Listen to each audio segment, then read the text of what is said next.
Dia mbola ampifaliana lehibe hatrany no mbola hiara-pako antsika rehetra indray amin'ity androandroany ity a. Andro izay mbola ahafahantsika ianao indray mianatra eo amin'ny tongotry Jesosy, mihaino ny feon'i Jesosy ary indrindra hampiditra izany ao anatin'ny fontsika.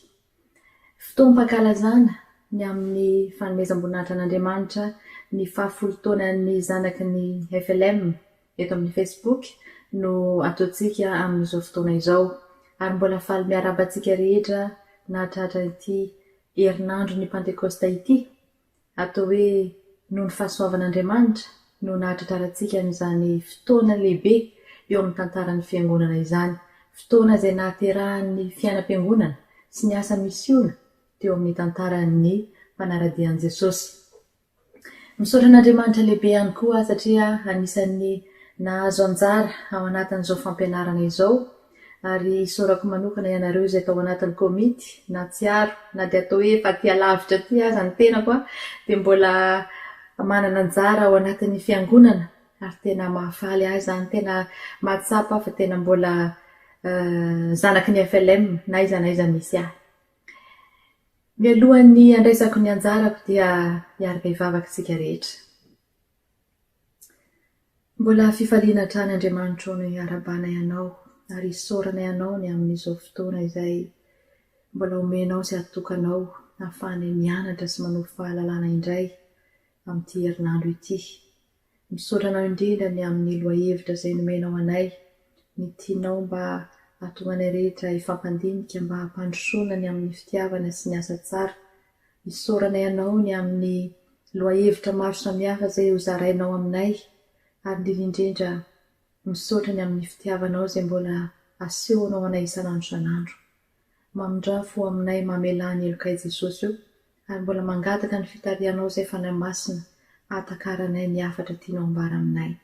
Angatahany amin'ny anaranao Jesosy Kristy tomponay avy Nazareta izany vavaka izany.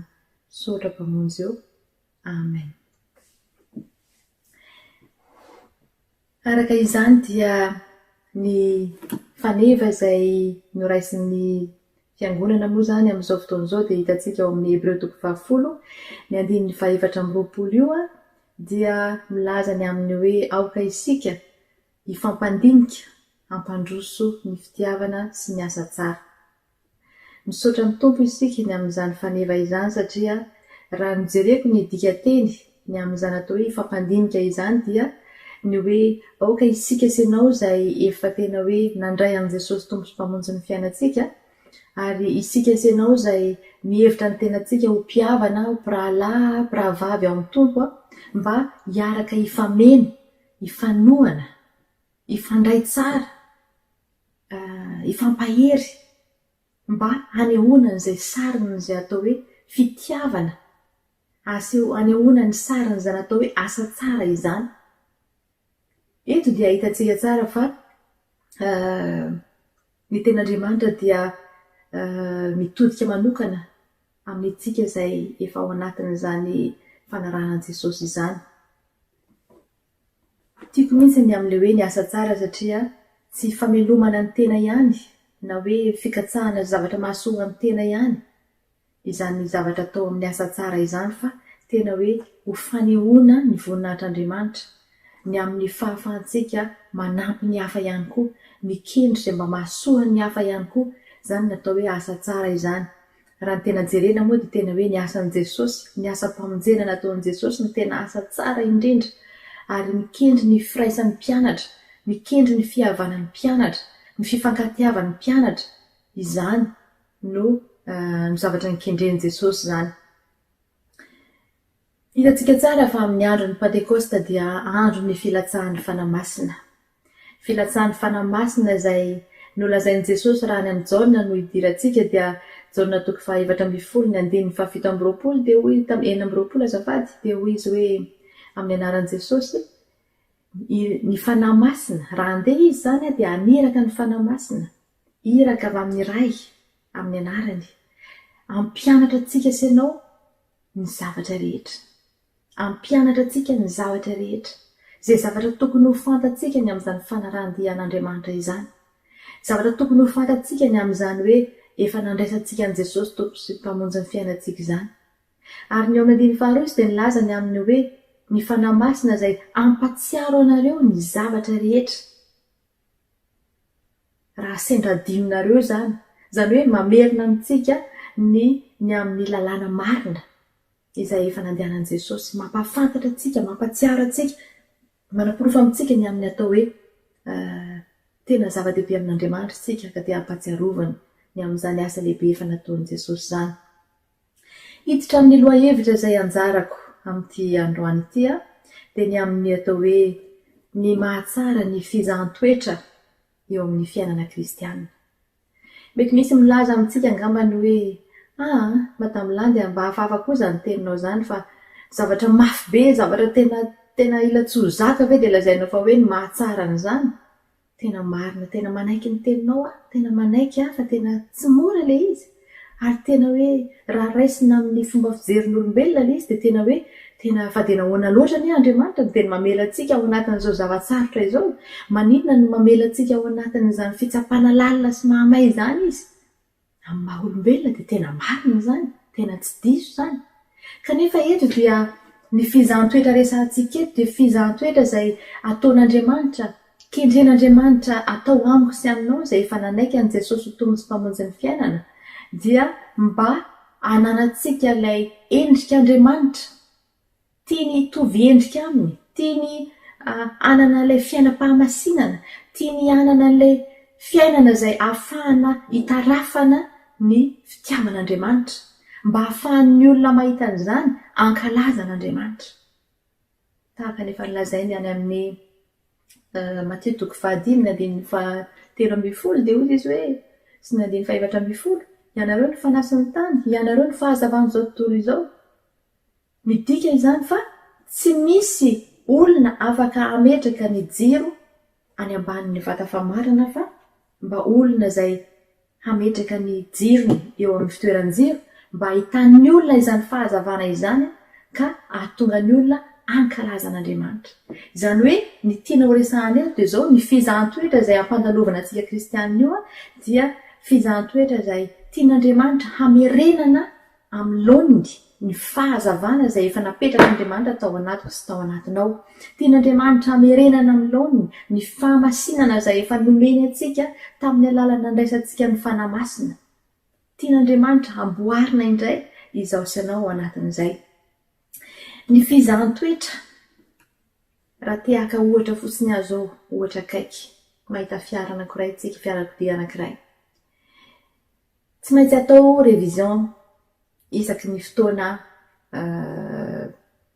tsy haiko moa ny ilazana ilay izy, fizahana. Tsy maintsy atao fizahana amin'ny ankapobeny ny zavatra misy eo amin'io fiara io. Satria ny fiara dia natao hitondra an'ilay mpitondra azy sy hitondra olona ihany koa. Ny chauffeur resahako io izany, ilay mpitondra, ilay mpamily io dia tsy maintsy mila permis izay vao afaka azo atokisana ny hitondra olona. Isika sy ianao izay efa natsoan'Andriamanitra, inona moa ny idiran'ny permis amin'izany? Inona ny idiran'ny révision atao amin'ny fiara amin'ity resaka fizahan-toetra ity? Dia satria isika sy ianao dia tian'Andriamanitra hitondra ny olona ho any amin'izany fanjakan'Andriamanitra izany. Ny révision générale na ny révision atao amin'ny fiara anankiray, ohatra hoe isaky ny 5,000 kilometatra na isaky ny 2,000 kilometatra tsy fantatro, dia satria mba hiarovana, hisorohana amin'ny loza, hisorohana amin'izay mety ho zavatra ratsy na ho an'ny tenany na ho an'ny olona izay hoentiny. Dia ohatran'izay ihany koa izany ny amintsika hoe tsy maintsy ho zahana toetra, tsy maintsy ho jerevana ny ao anatintsika ao, tsy maintsy mampiasa fitaovana. Tsy hoe mampiasa fitaovana ohatran'ity akory fa raha ny fiara dia mety azo atao amin'ity. Fa izy ity moa dia fanomezana nomen'olona anahy izany izy ity, mety efa nisy nefa nahita azy fa tsy maninona, averina indray. Natao ny marito dia natao hanamafisana, natao hanongotana zavatra tsy mety, natao hanamafisana ny fitiavan'Andriamanitra, hanongotana ny laingan'ny Satana ary hanamboarana antsika raha ohatra ka hoe efa somary atao hoe efa nalefaka na hoe efa tena efa nivaha ny visy ny fitiavana atao anatintsika dia hanamafisana. Hitanareo amin'izao fa ohatran'ny hoe piesy zany izy tia ahafahana misery anazy manamafy. Ndraindray koa misy tena enzana loatra, tena strict be loatra na tena hoe olona masika loatra dia somary alefahana indray ilay izy. Misy karazana izy io, misy karazana zavatra na hatramin'ny farany kely indrindra, hatramin'ny farany kely indrindra ao anatiny ao daholo. Inona ny anton'izany dia satria tian'Andriamanitra izaho sy anao araka ny teniny any amin'ny Jaona 5:10 dia 9:2 dia hoy izy hoe izay mamoa dia tsy maintsy amboarina mba hamoa bebe kokoa. Izany hoe misy tanjon'Andriamanitra izay fikendrenantsika sy anao mba tena hamokatra bebe kokoa ny amin'izany hoe fizahan-toetra izany na ny fanamboarana izany. Tian'Andriamanitra isika sy anao mba handray an'izany atao hoe fanadiovana izany. Ny fizahan-toetra dia azontsika lazaina fa fanadiovan'Andriamanitra. Raha ny fizahan-toetra nahazo an' Jesosy zao dia tena hoe fanadiovan'Andriamanitra ny fahotako sy ny fahotanao. Ny hazo fijaliana, ny lalan'ny hazo fijaliana, ny lalan'ny kalvariana nandalovan'i Jesosy, ny aretan'i Jesosy, ny mafy, ny eso, ny latsa, ny roa, ny fandroana sy ny sisa, ny fanaovana tsinitsinina, ny fanalam-baraka. Mety efa nandalovako sy nandalovanao daholo zany. Fa nandalovan'i Jesosy zany rehetrarehetra zany, ny ekeny zany zavatra rehetrarehetra zany mba hanino, mba hatonga ahy sy anao mba ho voadio ho amin'ny fahotantsika, ho voavela ny helontsika. Ary ny ivon'ity filazantsara ity na ny ivon'ny Baiboly dia ny famelana ny heloko sy ny helokao, mba hatonga antsika sy anao ho tonga amin'izany fiainana mandrakizay zany. Izay ny tanjon'Andriamanitra izay. Ka ny zany fanamboarana izany na ny fizahan-toetra izany dia ahitantsika fa tena atao hoe indraindray dia tsy maintsy alefan'Andriamanitra ao anatin'ny lalana tery izaho sy anao, ao anatin'ny fahanginana. Indraindray dia tena ohatran'ireny hoe fomba fizahan'Andriamanitra toetran'ny olona moa zany taloha dia hitantsika tsara fa nentiny tany amin'ny efitra, nentiny tany amin'ny toerana mangina, tsy any amin'ny toerana be olona na any amin'ny toerana izay tsy hainoana ny feon'Andriamanitra no anaovany azy fa hoentiny misitaka kely aloha. Ary tsika rehetrarehetra amin'izao fotoana izao dia tahaka ny misitaka ihany satria ao anatin'ny fihiboana tanteraka. Ao anatin'ny fihiboana tanteraka tsika amin'izao fotoana izao. Zavatra sariny atao hoe lalana tery zany. Inona ny nataon'Andriamanitra antsika ao anatin'izany fihiboana izany? Raha mba azoko natao ny nanontany anareo rehetra zao inona moa ny zavatra azonao atao anatin'izao fihiboana izao, dia tena hitanao fa ao anatin'izany Andriamanitra no mandrantsana satria tiany mba tena hoe hamokatra be isika sy anao, ohatra ny voaloboka ihany io. Ratsanan'Andriamanitra izay mety ho toetra ratsika rehetrarehetra, tena esoriny, tena tapahana. Ary tena hoe inona ny anton'izany dia mba hatonga antsika sy anao tena hitodika hiankina ary atoky an'Andriamanitra irery ihany ao amin'ny fiainantsika. Tsy hiankina amin'ny fahalalantsika, tsy hiankina amin'ny hoe efa firy taona izay nanompo an'Andriamanitra dia tsy dia mila loatra an'izany fizahan-toetra izany intsony, tsy mila an'izany fanamboarana izany intsony fa efa haiko iny. Tsia. Tena tian'Andriamanitra ho tonga amin'izany fiankinana tanteraka amin'izany tsika sy ianao. Izany no atao ao anatin'izany fizahan-toetra izany. Maro ny zavatra azontsika ianarana ao anatin'ny fizahan-toetra. Za manokana izao ataoko hoe ny nandalovako na ny nialako ny Madagasikara. Nipetrahako aty Norvezy amin'izao fotoana izao. Raha atao hoe efa zatra nipetraka tamina trano lehibe anankiray, kanefa ny amin'ny tonga aty dia tsy maintsy trano kelikely no ipetrahana. Tena tsy afaka mitondra fiara satria tsy mbola manana permis mitovy amin'ny olona aty. Tsy misy dikany izany hoe efa nitondra 13 taona tany Madagasikara dia tonga aty dia afaka hitondra, tsia. Tsy afaka nandeha, tsy maintsy mandeha amin'ny zavatra maro. Maro ny zavatra nosedraina, maro ny zavatra tsy maintsy natrehana. Mandeha tongotra ny ankizy, mandeha tongotra mody, mandeha tongotra alaina na orana io na la neige io na inona. Maro. Tsy nampoizina, tsy nieritreretina amin'voalohany. Inona ny antony izany? Tamin'ny voalohany ilay somary mafimafy ihany fa rehefa tena noeritrretina ilay izy dia rehefa tena niankina tamin'Andriamanitra nametraka hoe misy antony matoa avelany trano ohatr'izao tsika. misy antony satria fantatr'Andriamanitra ny zavatra rehetra, hitan'Andriamanitra tsika fa matoa avela miseho misy tanjona zany. Dia inona no natao tao anatin'izay? Andriamanitra mitenena fa mihaino anao inona no tianao ambara amiko ao anatin'izao zavatra izao. Zay ilay teneniko ilay hoe rehefa ao anatin'ny difitry ny zavatra sarotra izay ataon'Andriamanitra mihitsy ilay izy karazana zay ilay ataoko hoe fitsapana. Ao anatin'ny fitsapana no izahan'Andriamanitra ny toe-poko sy ny toe-ponao, ny toe-tsaiko sy ny toe-tsainao, ny fomba fiainako. Izahan'Andriamanitra n'izay hoe tsy hoe Andriamanitra rery no izaha toetratsika fa na isika koa aza dia ampy ahafantarantsika ny mbola ao anatin'ny fontsika ny zavatra miseho. Hoe andray hatramin'izay nampianatra ny fifaliana maharitra nandritra ny 7 taona amin'izao fotoan'izao inona moa zany no tokony ataoko? Dia lasa namerina namadika ny reny, ny haino ny reny indray, ny zavatra nataon'ny tombo tamin'ireny, dia lasa nampiarina ary tena hita fa tena nanampy ilay izy. Noho izany ny fizahan-toera dia izao tena manampy atsika atakatra ilay tena hoe lalam-pamonjena, lalam-pandresena, ary tena hoe mba hahatonga atsika ho tena hifantoka tsara, ny tena hiorina mafy amin'izany atao hoe fanarahana an'Andriamanitra izany. Tiako be mihitsy ilay hoe ahafantarantsika ny ao anatin'ny fontsika satria tamin'izay tsika indraindray dia rehefa mivavaka dia hoe Andriamanitra isory izay rehetra tsy nambolen'ny tananao ato anatiko. Fantatr'Andriamanitra kely ny zavatra tsy nambolen'ny tanany ao anatsika. Fa ao anatin'ny fizahan-toetra no tian'Andriamanitra ahafantarantsika ny amin'ny hoe inona ny mbola faka ratsy, faka izay tsy tokony hamokatra ao anatiko ao. Inona ny toetra ratsy dia mbola tokony hialako. Ao anatin'ny fizahan-toetra no ahafantaranao an'izany. Tsy halaky hanamary-tena, tsy halaky hevitra ny tenanao fa efa nanompo an'Andriamanitra nandritra ny 7 taona na 13 taona na 20 taona. Fa ahafahanao mandiny tena, ahafahanao mihaino ny bitsika ny fanahy, hilaza amintsika ny amin'ny fahotana, hampiaiky ny fahotana araka ny tenan'Andriamanitra.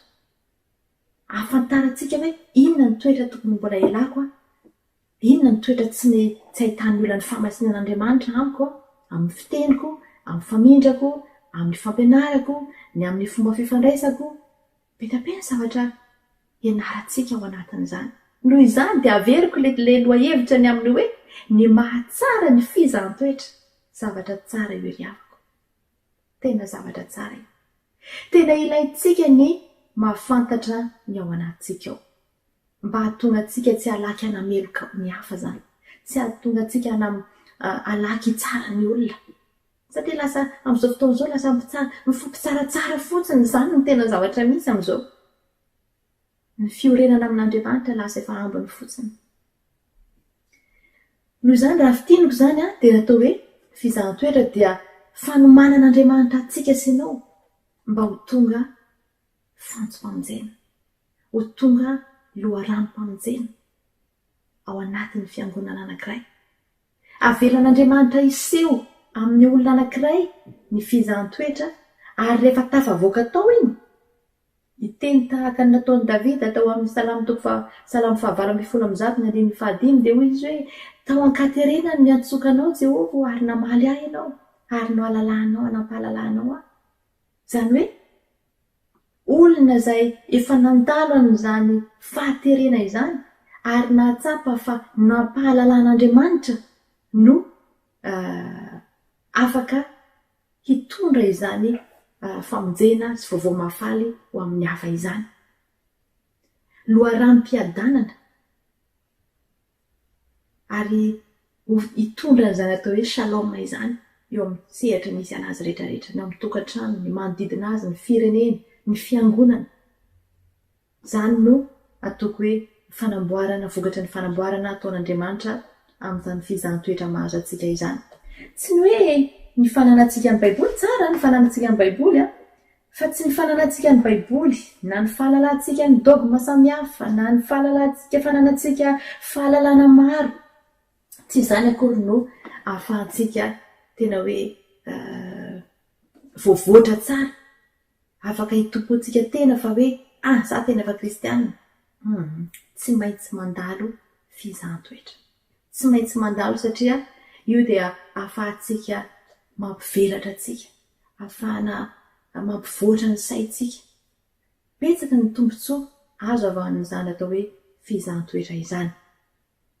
Isaky ny alahady tsika dia mivavaka foantsika satria anisan'ny tanjona anankiray lehibe, anisan'ny kendren'Andriamanitra teny mba hahatonga atsika ho tonga amin'ny fahalalana azy.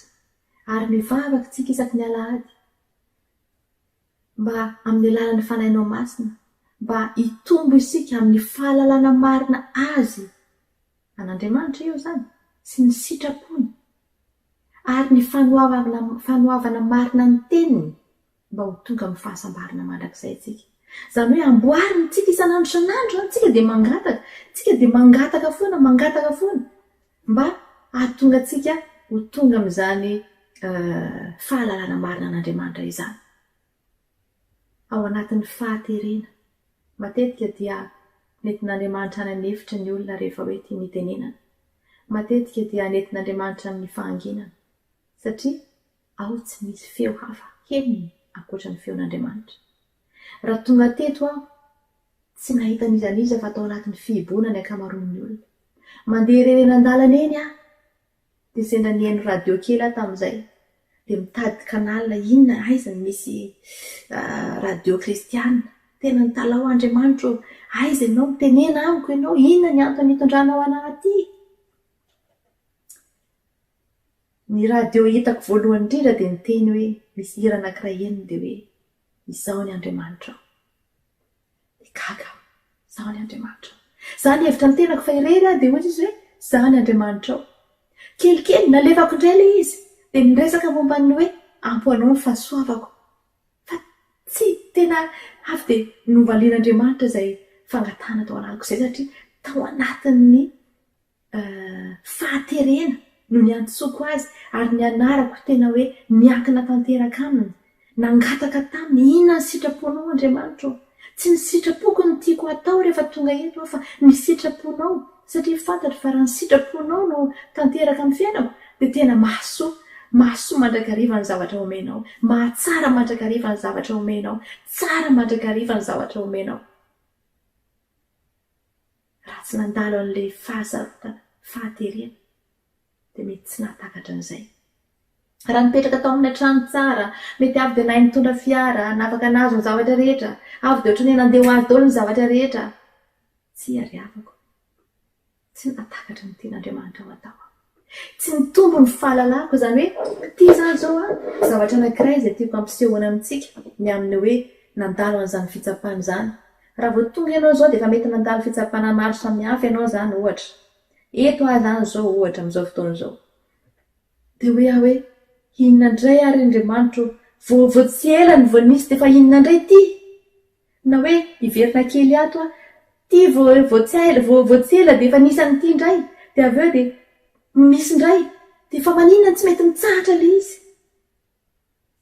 Kay rehefa tena miaraka amin'Andriamanitra tsika isanao, dia fantatrao daholo fa mifampitohy kay ireo zavatra ireo, mifampitohy kay ireny.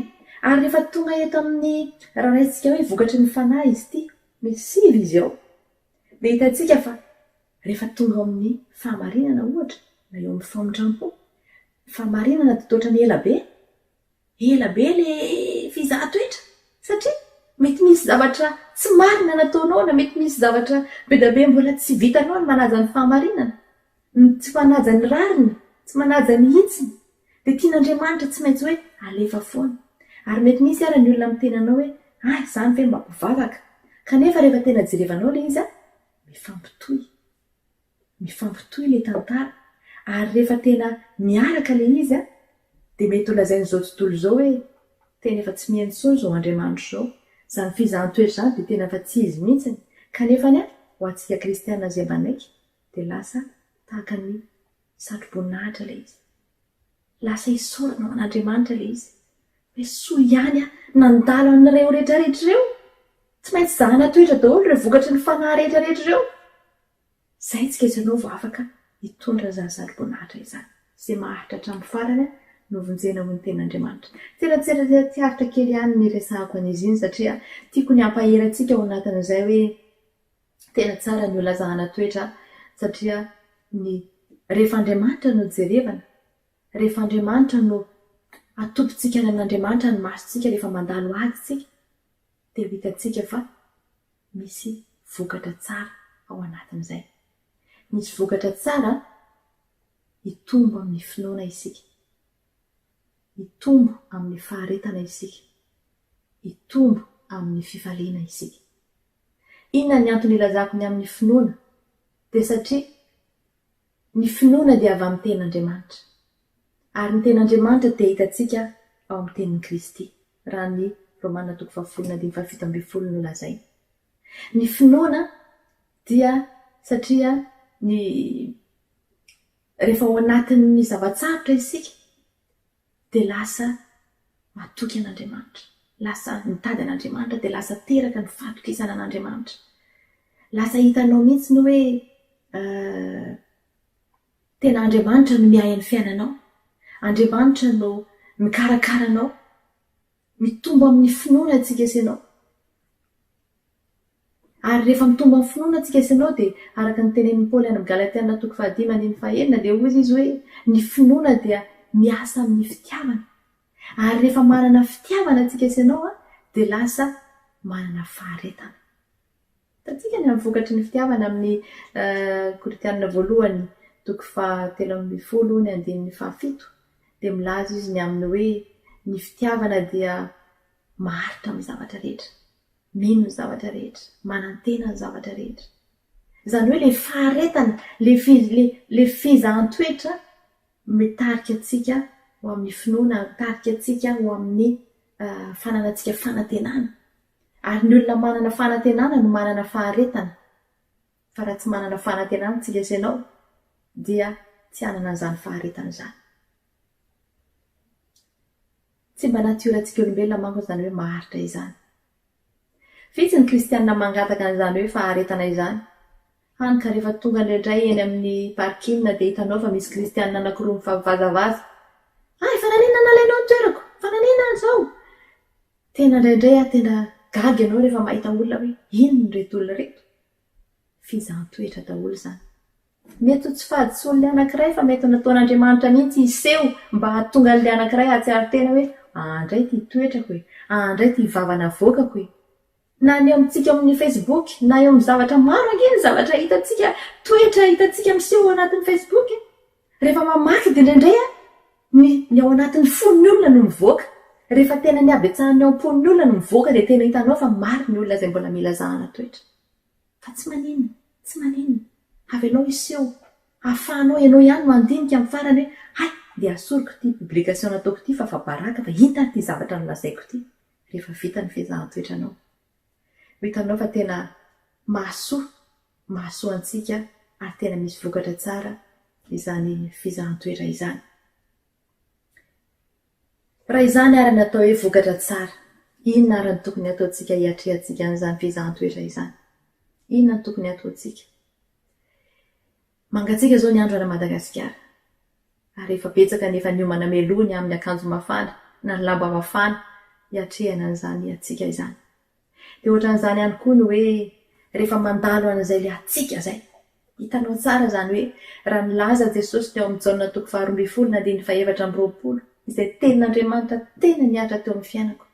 Ny hoe raha tsy latsaka amin'ny tany ny voabary ka maty dia mitoetra foana izy. Izany hoe mitoetra rereo izy. Fa raha maty kosa izy ka lo dia mamokatra be. Raha isika isanao izay mihevitra ny tenantsika mandrakariva fa efa tanteraka, efa za zao efa lehibe aho zao, za zao efa firy taona nanompoako an'i Jesosy, za efa firy taona tato amin'izay nankin'ny FLM. Tsy mila an'izany intsony aho.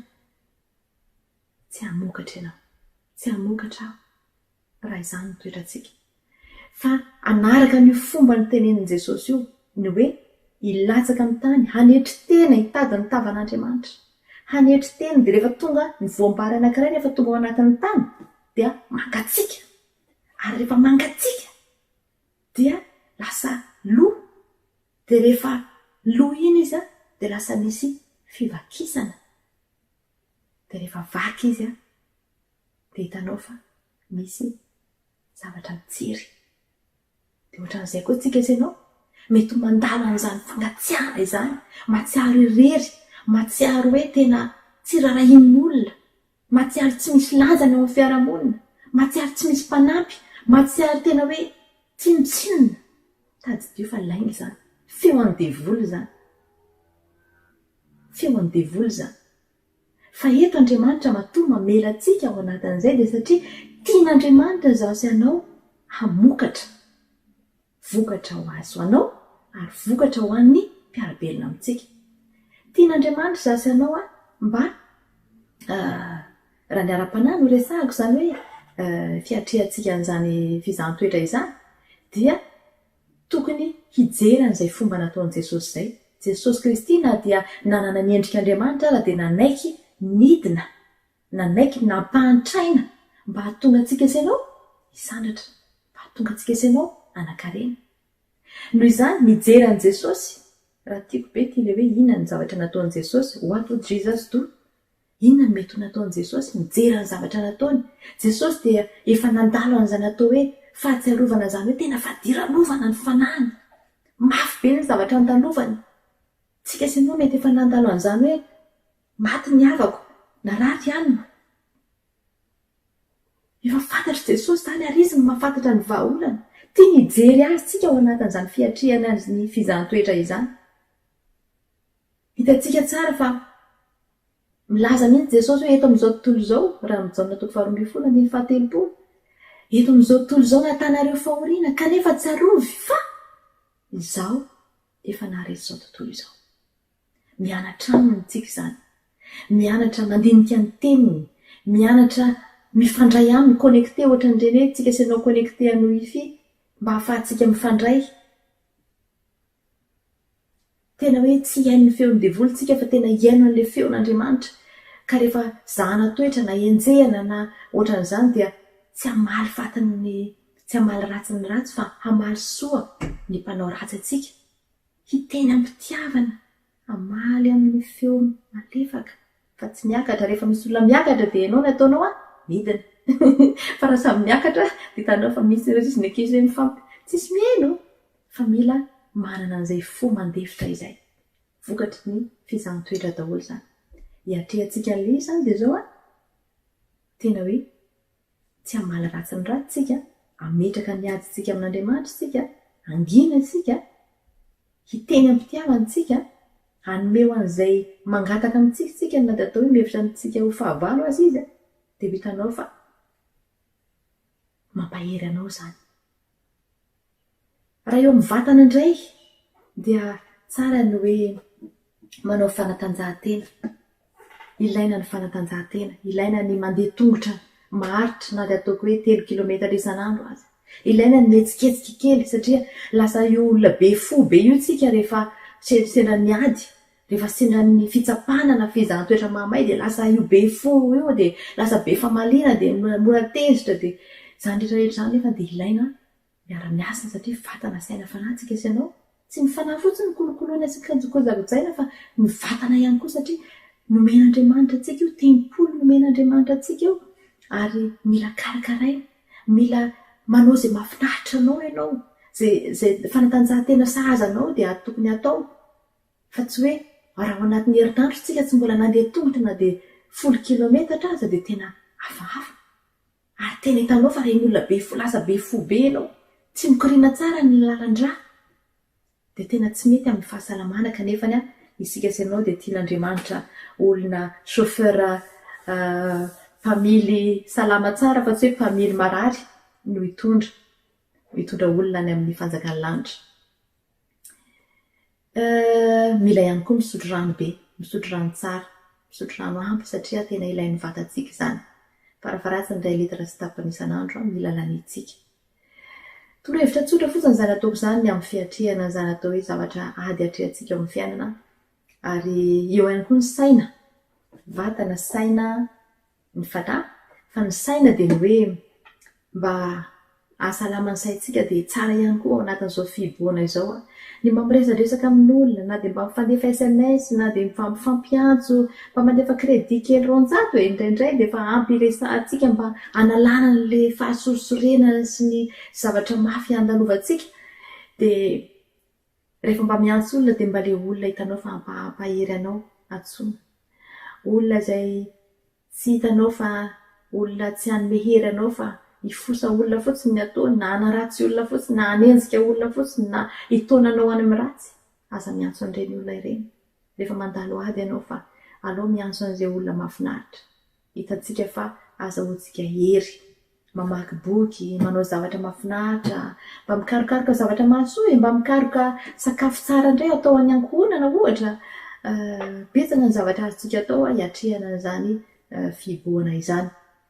fa ny zava-dehibe ao anatin'izay indrindra dia ny hoe fanamafisana ny fiarahantsika amin'ny ankohonana satria io ny tena fototra anankiray tanketsa fianarantsika izany hoe fiainana kristianina izany ny amaranako azy dia izao ry zanaky ny FLM havako zoky zandry tsy afaka hanolotra zavatra tsy hanananao ianao tsy afaka hampianatra zavatra tsy nianaranao ianao tsy afaka hijoro vavolombelona amin'ny zavatra tsy niainantsika isika lasa vavolombelona mandainga lasa tsy vavolombelon'i Jesosy fa vavolombelon'ny tenanao ihany hany ka tsy mitondra soany manodidina izany tsy afaka hampandroso ny olona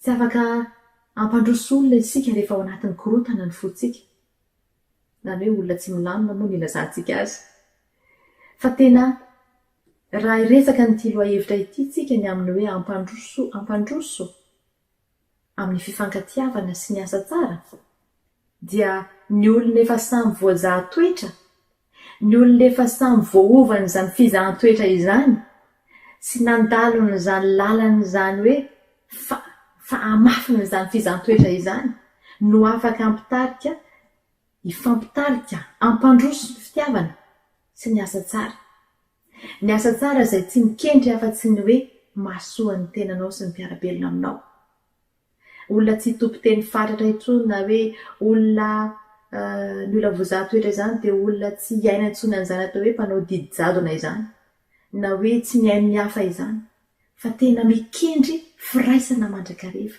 mikendry ny fahamarinan'Andriamanitra mandrakariva mikendry ny ilazany marina hiteniny marina anao ny marina satria izay no zavatra kendren'Andriamanitra amintsika isanao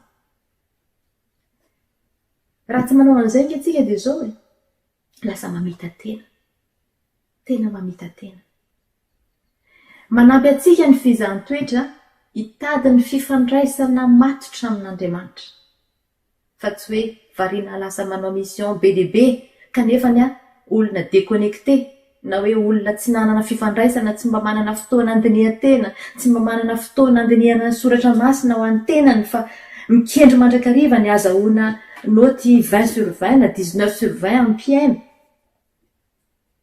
tena ratsy izany ao anatrehan'Andriamanitra tena mamita tena tsika ao anatin'izany aloha mahavita mission anankiroa tena niaraka tamin'Andriamanitra toy izay mahavita mission 10 kanefa tsy nahita ny olonan'Andriamanitra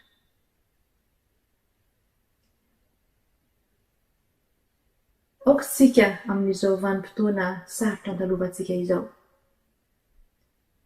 atoky an'Andriamanitra moa efa nisy zavatra nilazainy asa ianao ve ka tsy nitanterahany nilaza izany tao amin'ny Nomeria 3:27 nilaza ihany koa ny amin'ny hoe moa efa nisy ten'Andriamanitra izay mbola tsy nitanteran'Andriamanitra aminao araka ny teniny ao amin'ny Isaia 5:20 dia hoy izy hoe tsy hiverina maina ny aminy ny teniny izay efa nambarany tamiko sy taminao raha tsy efa tanteraka amintsika izany ary ambinina amintsika izany noho izany andohantsika hiara-paly amin'ny Davida ny amin'ny hoe soa ihany anampahoriana Salamy 120:170 soa ihany anampahoriana nahafantarako ny didinao raha nandalo ady lehibe aho talohan'ny nampiandry aho dia niteny tamin'ilay mpanampiko a tamin'izay fotoan'izay fa maninona no mpandalovan'andriamanitra n'izao olana rehetra izao a fa maninona no nangalariny olona dolo ny zavatra fa maninona no tena lasa tena nanao ohatra n'izao tanteraka ny fiainana dia hozy izy ilay mpanampiko hoe tiany ianao ozy izy raha tiany ao fa maninona zany ataony an'izao dia hozy izy hoe any arinany ianao izy izy dia hiteny hoe soa ihany anam-pahoriana mbola tsy takatry ny ten'andriamanitra tenena tamin'izany fotoana izany fa ankehitriny tena azoko tsara ny amaminy zany atao hoe soa ihany aho nampahoriana soa ihany ianao nampahoriana andaontsika hiara-paly amin'izany hiara hideran'andriamanitra ary hiaraka ankalazan'andriamanitra amin'izany andarana izany hoe kristianina mandalo fijaliana kristianina mandalo fahoriana satria fizahn-toetra anamafisan'orona ny finoana karazana atao hoe atao makatoerana tanareo tsara fa rehefa norona tokantrano izany dia tsy maintsy atao aloha ny makatoerana tsara ny tany efa marina tsara fa manjary raha vao tsy marina tsara iny a dia hitanao fa tsy maintsy hitongilana ilay trano rehefa avy eo ary mora hitresaka ilay trano rehefa avy eo fa tena ilaina ny hoe manana faharetana mba ahatonga an'ilay izy ho marina tsara mitombo amin'ny finoana isika mitombo amin'ny faharetana ary tena miara-paly miaina ny fifaliana dia ho tanteraka amintsika rehetra ny izany teny izany a ary ho faranako ny amin'ny karazana teny kely izay mba nahafinaritra hitako tamin'ny toerana hafa dia ny hoe ny olona anankiray ozy izy a dia ratsy zavady tsy misy afaka mahatratra ny maraim-baovao raha tsy efa nandalo ny alina maizina ary ny ranomasina tony na ranomasina milamina dia tsy hafa ny olona anankiray ho tena tonga tatsambo marina na tatsambo matiana noho izany tsika ianao raha tsy mandalo an'izay fizahan-toetra izay dia tsy ho tonga amin'izany atao hoe fahatanterahana izany tsy ho tonga amin'izany atao hoe endrika tian'andriamanitra izany kanefa ampo antsika ny fahasoavan'andriamanitra ka dia mahireza sy mahatanjaka voninahitra ho an'andriamanitra rery ihany ary hivavaka tsika misaotranao izay andriamanitra ny amin'ny fitiavanao izay mbola nanambara taminay tamin'ity hariva ity ny amin'ny teninao engane jesosy eo izay tena hafatra ao tao anatin'izany tena ilatsaka lalina ao am-ponay mba hahatonga anay rehetra tena ahita fifaliana tokoa ary ahay sotranao sy ahay ankasitraka anao ny amin'izay fizahan-toetra ataonao anay misaotra andriamanitra amin'ny anaranao mpamonjy rery ihany nanaovana izany fisaorana izany amen.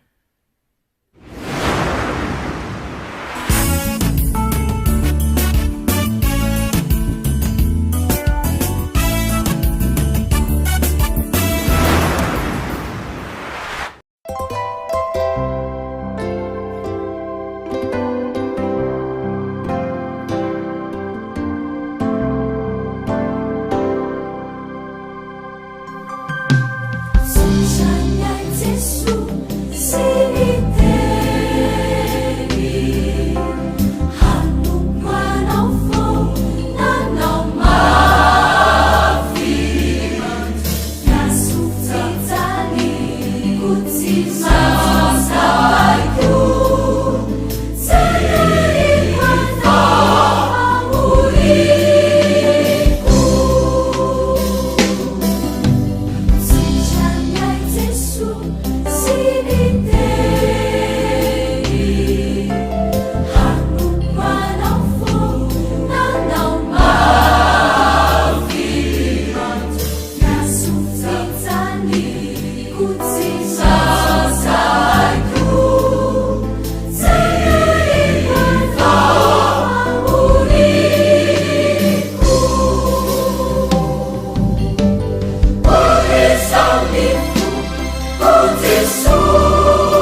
Ary aoka isika ifampandinika hampandroso ny fitiava sy ny asa tsara.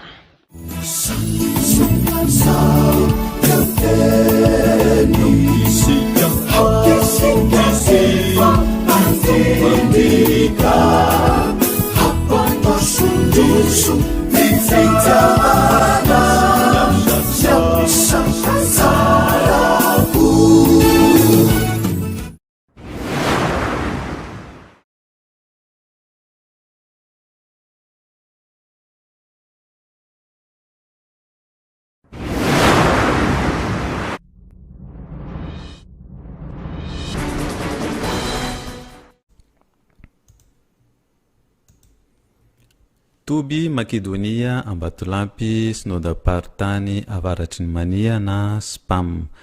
Marita koa ianareo mampahiriza ny fonareo fa efa mbiakaiky ny fiavian'ny tompo. Jakoba 5:9 miarabanareo mpiandry andiany fa 13 teto amin'ny Toby Makedonia Ambatolampy notokanana ny talata raijona 1:20 nampitondraina ny anarana hoe maharitra miorina tsara aza miova ary mba tena aharitra amin'ny fanarahana ny tompo.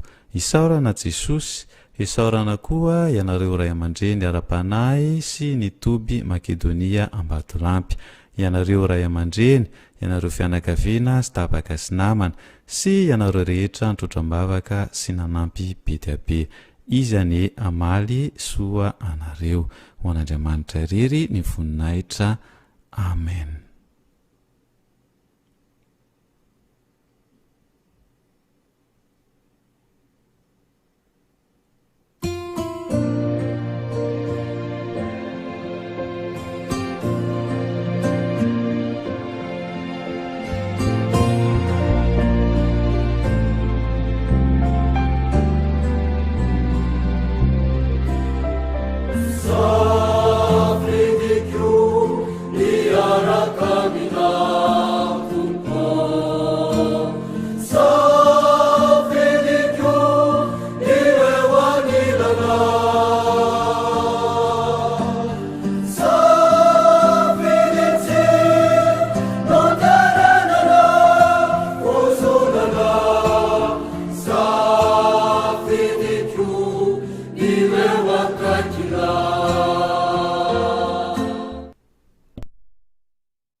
Tonga nanatateraka fitopivavahana sy famangenany Toby Betela ny Boeny Mahajanga ny ray aman-dreny pastora Rakoto Andriamamonjy Misaina Soa.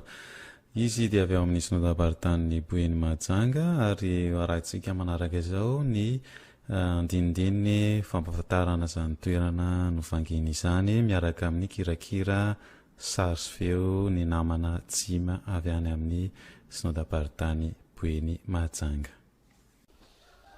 Sotra n'Andriamanitra isika riavana no ny nahavitany izao fitopivavahana izao izay irin'ny olona mba ho jereny ary andraisany anjara. Misaotra koa ny ray aman-dreny pastora mpitondra filevana izay solon'ny vady ny tenany eto izay nanome anay alalana amin'ny fanaovana izao fitopivavahana izao. Tompo Jesosy hita ny fikarakarana ny fitsaboana ny fanahy Manaraka izany dia miteny amin'ny alalan'izao atao hoe fandraisam-peo sary zao maneo an'ity toby ity mahazatra ny olona dia fitsabomarary tsy zay ve fa eto koa ny fiahinan'ny madiniky ny tompo ireo izay nilaozany havana eto Jesosy manome fialofana dia ity ny Betela izay fonenan'Andriamanitra izay anaiky honenanao koa eto amin'ity toby ity koa no misy ny fahasamino amin'ny mahatoby azy fa eto amin'ity toby ity koa misy fampianarana amin'ny fambolena dia rehefa avy eo hitanareo ny fambolena izay atao eto dia ny fambolena izay natao indrindra ho fizakantena ny fiangonana na ny sampandrarahan'ny fiangonana izay eto dia ny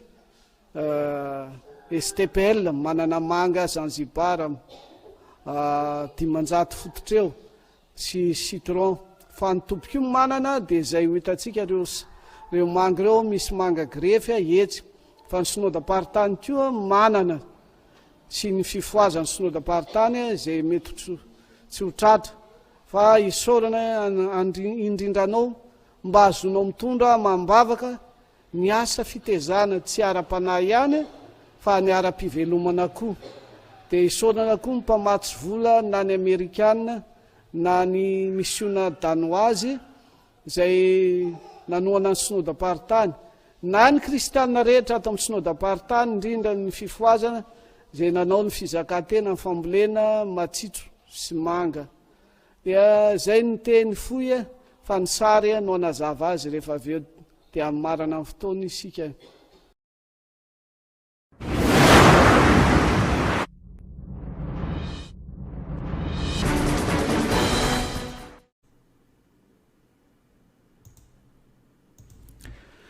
Anisan'ny nanamarika ny volana-tsona ny filasana manjoza ivoray nahakasika ny pastora Andriamifidy Mamiarso Janvier notomandry ny rojona 120 raha ny maraina ny rojona 120 io nanainga montsy ny fivorian'ny komity KTLM Spam tany Atsirapema tsy mpanompon'Andriamanitra pastora Andriamifidy Mamiarso Janvier dia ny fanehatra tamin'ny fiara lehibe anankiray ny moto izay netiny teo akaiky ny FLM Masiona mananety vohitra namoiny ainy tamin'izany moa ny ray aman-dreny pastora Andriamifidy izay mpitondra fitandremana Antsahamanitra Antsiriribe ny ray aman-dreny pastora dia nianatra tao amin'ny STPL Atsimon'ny Avoko niaraka tamin'ny Ramatoa Miriam Andrianjafidaoro Vadina andian'ny fahenina izy ireo ary natao ordinasiona tamin'ny taona 570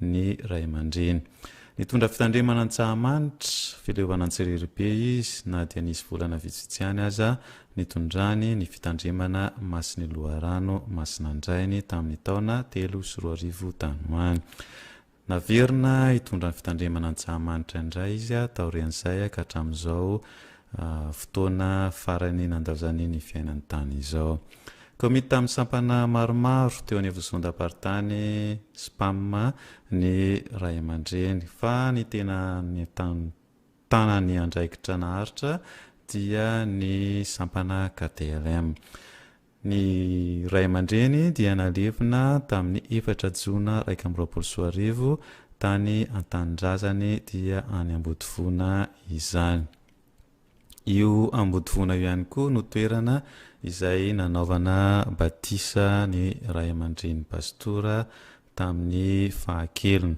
izy dia teraka tamin'ny 20 Desambra 7/1990 ary notomandry zany ny rojona 20 lasa teo namela manantena sy kamboty telo mianaday ny ray aman-dreny ny Foiby FLM dia efa naneo ny fiaraha-mioriny tamin'ny alalan'ny filohan'ny FLM ny pastora dokotera Denis Rakoto Zafy ary izahay ihany koa dia maneo ny fiaraha-miory amin'ny fianakaviana ary makahery indrindra azy ireo ny ten'Andriamanitra izay ankahirezana dia ny amin'ny Timoty 2:4-7 izay manambara toy izao efa niatiny tsara aho nantanteraka ny fiazakazahana aho ary nitahiry ny finoana aho ary koa ny tesalonianina voalohany toko faefatra fa raha hainao antsika fa efa maty Jesosy sady efa natsangan'Andriamanitra indray dia toy izany koa no hitondran'Andriamanitra izay rehetra notomandry tao amin'ny Kristy hiaraka aminy.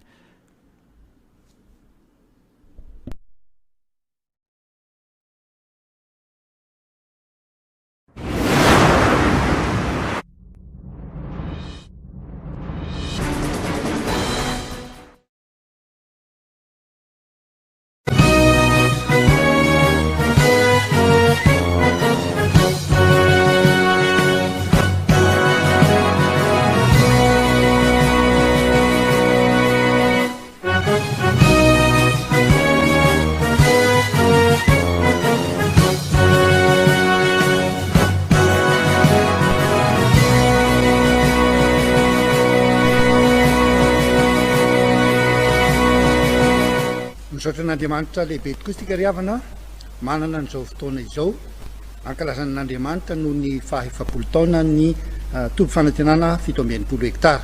Toy izao ny endriky ny fandaharana amin'ny ankapobeny isaky ny alarobia dia hisy fampianarana izay miompana amin'ny faneva.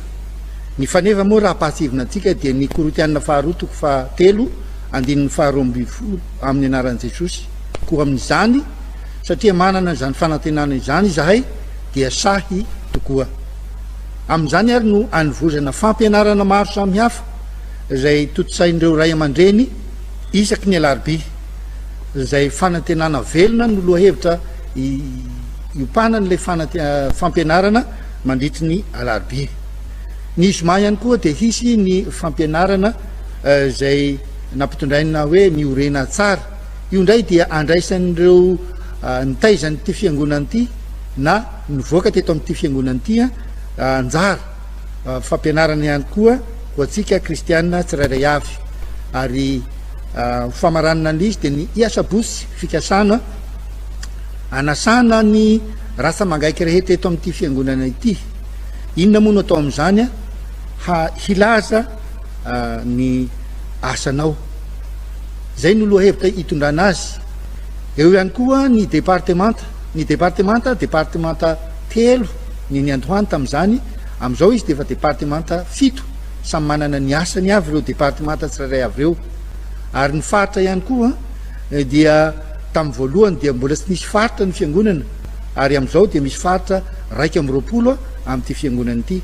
Koa dia manasa antsika rehetra handray anjara amin'izany satria tonga antsika hiorina tsara amin'ny finoana an'i Jesosy Kristy ary hijoro vavolombelony filazantsara amin'ny ataontsika rehetra. Ampatsahivona isika rehetra fa hifanesesy eto amin'ny fotoana samihafa izay mbola hiakarany ireto tompona andraikitra ireto amin'izao plateau izao hanazava amintsika ny andinindininy amin'ny atsipiriany kokoa izay hiainantsika izany fankalazana ny faha-efapolo taona izany miombavaka hatrany ho totosan-tsakany sy andavany izay kasaina rehetra na ny foiezaka na ny lavitezaka apetratsika amin'i Jesosy izany rehetra izany. Isika rehetra dia hanononana ny fiadanan'i Jesosy Kristy Tompo ho tanteraka amin'ny sambatan'olona amin'ny isa-tokantrano ho tahian'Andriamanitra tompoko.